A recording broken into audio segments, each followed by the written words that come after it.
مجھے اختتام کرتے ہوئے ایک بات یاد آ گئی، جن لوگوں نے صدقۃ الفطر اب تک ادا نہیں کیا وہ ادا کریں، عید سے پہلے فی کا 70 روپے 80 روپے 100 روپے جتنے آپ چاہیں، 70 روپے سے کم نہ ہو۔ ایک بات یہ ہو گئی۔ دوسری بات یہ ہے کہ مشکاۃ شریف میں ایک حدیث آتی ہے، نبی علیہ الصلوۃ والسلام نے رمضان کی فضیلت بیان کرتے کرتے کرتے یہ ارشاد فرمایا کہ رمضان المبارک کی آخری رات میں اللہ تعالی میری امت کی بخشش فرما دیتے ہیں۔ رمضان المبارک کی آخری رات میں صحابہ نے پوچھا، اے اللہ کے رسول صلی اللہ علیہ وسلم، کیا رمضان کی آخری رات لیلۃ القدر کی رات ہے؟ یہ لیلۃ القدر کی رات ہے۔ نبی علیہ السلام نے فرمایا یہاں اللہ کا ایک اور قانون ہے، آخری رات میں بخشش مغفرت جو اللہ بہت کر دیتا ہے، یہاں ایک اور قانون سے بخشش ہوتی ہے۔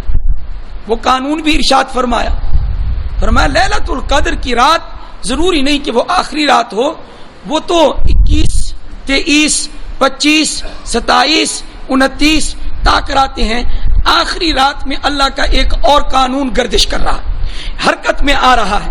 وہ کیا ہے کہ دنیا کا اصول ہے نا کہ جب کوئی مزدور اپنی مزدوری کرتا ہے، اپنا کام کرتا ہے، جب کوئی مزدور اپنا کام پورا کر لیتا ہے، جب کوئی بھی عامل کوئی بھی مزدور یعنی اپنا کام پورا کر لیتا ہے تو اس کے بعد دنیا کا کیا اصول ہے؟ اس کو مزدوری دی جاتی ہے۔ فرمایا اللہ نے کہا کہ میرے یہ بندے پورا مہینہ بھوکے رہے، پیاسے رہے، راتوں کو جاگتے رہے، تہجد پڑھتے رہے، ذکر و اذکار کرتے رہے، یہ محنت کرنے والے، یہ میرے بندے مزدور بن کے محنت کرتے رہے۔ اللہ اکبر، ہم مزدور بن کے محنت کرتے رہے۔ یہ بھی ہمیں قبول ہے کہ اللہ نے ہمیں مزدور تو بنا دیا، ہم بھی مزدور بنے ہیں نا ہم، ہماری چھوٹی موٹی اس کوشش کو اللہ قبول فرمائے۔ تو کیا فرمایا؟ فرمایا انما یوفا، اللہ تعالی کی طرف سے پورا دنیا کے لوگ تو کام کروا کے کبھی مزدوری کم بھی دے دیتے ہیں، لیکن اللہ کی طرف سے قانون ہے یوفا اجرہ، کہ عامل کا، کام کرنے والے کا اجر اللہ کی طرف سے کامل اور مکمل ملتا ہے۔ تو آخری رات کون سی رات ہے؟ یہ لیلۃ الجائزہ ہے، یہ وہ رات ہے جس میں ہمیں انعام ملنا ہے، جس میں ہمیں ہماری مزدوری کا صلہ ملنا ہے۔ اور وہ صلہ کیا ہے؟ فرمایا میری امت کی رمضان کی آخری رات میں بخشش کر دی جاتی ہے۔ اس لیے آخری رات کو ضائع نہیں کرنا۔ ایک اور حدیث نبی علیہ السلام نے ارشاد فرمایا جو شخص 2 راتوں میں عبادت کر لے، 2 راتوں میں، خصوصاً اعتکاف والے حضرات سن لیں، 2 راتوں میں، سال کی 2 راتوں میں عبادت کر لے، جدا فضیلت، علیحدہ فضیلت۔ کیوں؟ وہ دونوں راتیں بڑی خوشی کی ہوتی ہیں، اونٹ پٹانگ کی ہوتی ہیں، کوئی عبادت کی طرف آتا نہیں ہے۔ اللہ کہتے ہیں جو آئے گا 2 راتیں، عید الفطر کی رات، عید الاضحیٰ کی رات، سبحان اللہ، کون سی راتیں جی؟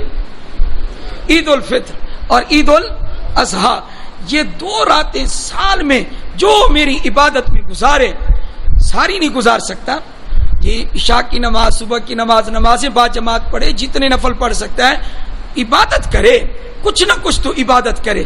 ان راتوں میں، 2 راتوں میں جو کیا کرے گا؟ عبادت کرے گا۔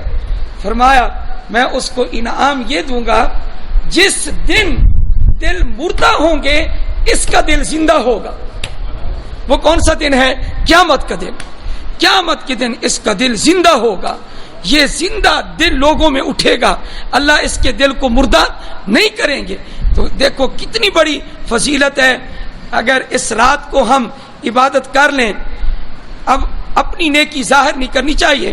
جب سے میں نے یہ حدیث پڑھی ہے، اب میرا دل یہ کر رہا ہے کہ اس رات میں میں کھڑا ہو کر پورا قرآن تو پڑھ نہیں سکتا، اللہ اکبر کر کے چند صورتیں 2 رکعت میں پڑھ لوں، سورہ یاسین پڑھ لوں، سورۃ الرحمن پڑھ لوں، اسی طرح سورہ اخلاص ہے، ان کو یہ پڑھ لیا جائے، جس طرح کہ میں نے آپ کو درس میں فضائل بیان کیے، تو کچھ وقت نوافل میں گزار کر قرآن کا کچھ حصہ نماز میں کیا کرنا چاہیے، تلاوت کرنا چاہیے، تاکہ ہمارے دل بھی زندہ ہوں۔ کس دن؟ جس دن دل کیا ہوں گے، مردہ ہوں گے، قیامت کے دن اس عبادت کا اثر محسوس ہوگا۔ تو یہ 2 راتیں آپ نے ضائع نہیں کرنی۔ اللہ مجھے اور آپ کو عمل کی توفیق عطا فرمائے۔ وآخر دعوانا ان الحمدللہ رب العالمین۔